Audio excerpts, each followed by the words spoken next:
Pretty much, this is a woman's ego battle of a drag race of who's going to not give up first. And they really can't do much about the real estate battle. I mean, there could be a team who's got some power to show up out of nowhere because there is so much room. You see 2016 on the rider's right-hand side coming up, the yellow jersey of Dragoo with just one teammate behind her. Again, not the best sprinter in this group. Dragoo has got that yellow jersey because of winning it on a climb yesterday on a technical, difficult course in the rain. So today, a flat, fast sprint, not really her kind of game. So it's going to be up to her to do something very special to hold on to that yellow jersey while the United Healthcare train, Frankie, is just setting up perfectly. And I'm surprised. It's almost like Dragoo is leading out some of her other teammates. Normally, you wouldn't see the yellow jersey be the first one from that team. Her teammates should be in front of her, helping to bring her up. But that's a team player that Ali Dragoo is. She won yesterday. She wants to be able to help out her teammates. And right now, United Healthcare continues to drive it. When they come around, they're going to have one lap to go. Dragoo might be working for her teammate Allison Ahrensman, who finished yesterday in 4th position, so really almost equal points with a lot of these riders, because it is a points-based system.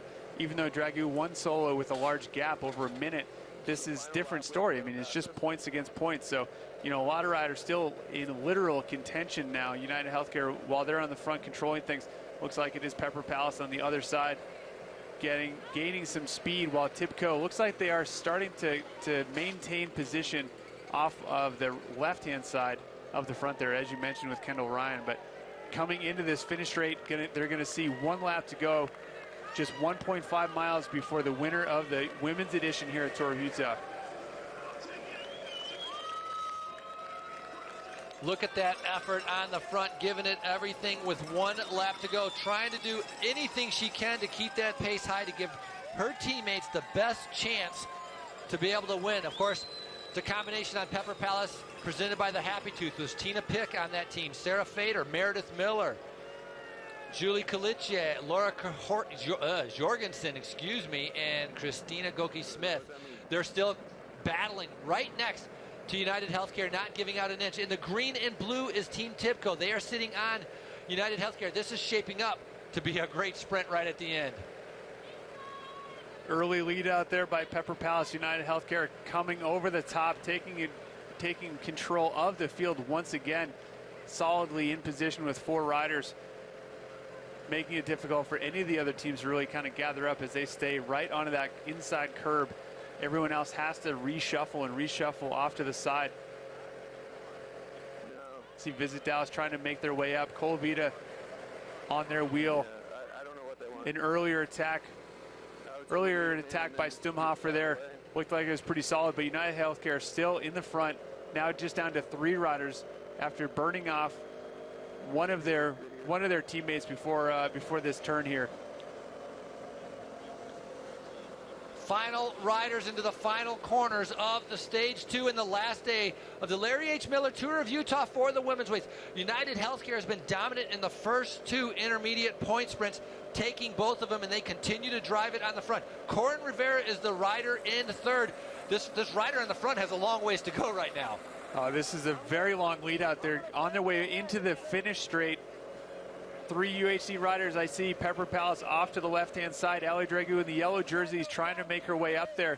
Gaining anything inside the top 5 will get you a lot of points to add to your previous day's total, but still very wide open now. Pepper Palace moving up on the right-hand side. Tina Pick, very recognizable riding style. She's been around for a very long time, winning hundreds and hundreds of times. Corinne Rivera forced onto the front now as her second to last teammate has been wrapped up. Looks like Hannah Barnes in 3rd position. Pepper Palace moving in there, but Ali Dragoo continuing to move forward, trying to get into the top 5.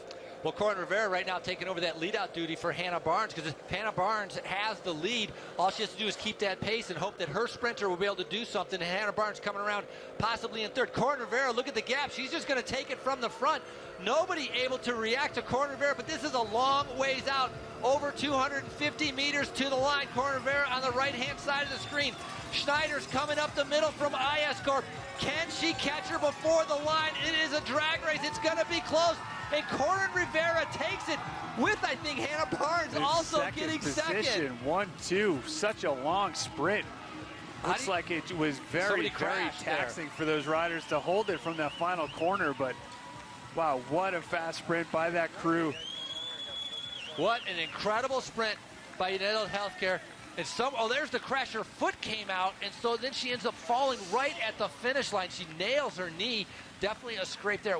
That is horrible luck for the rider from the Canyon Cycling Team, 166. Oh my God, I feel horrible. Hannah Mugi taking a horrible crash right at the finish, and it looked like she just pulled out her foot as one of the United Healthcare riders are going over to see and make sure that one of her fellow cyclists are okay. But Corin Rivera posting up at the finish, and I think her teammate, she looks over, she's going to see possibly Hannah Barnes in second, and then Schneider in third. So Hannah Barnes will take the overall lead as Corin Rivera is acknowledging that hey, we just won here in Utah.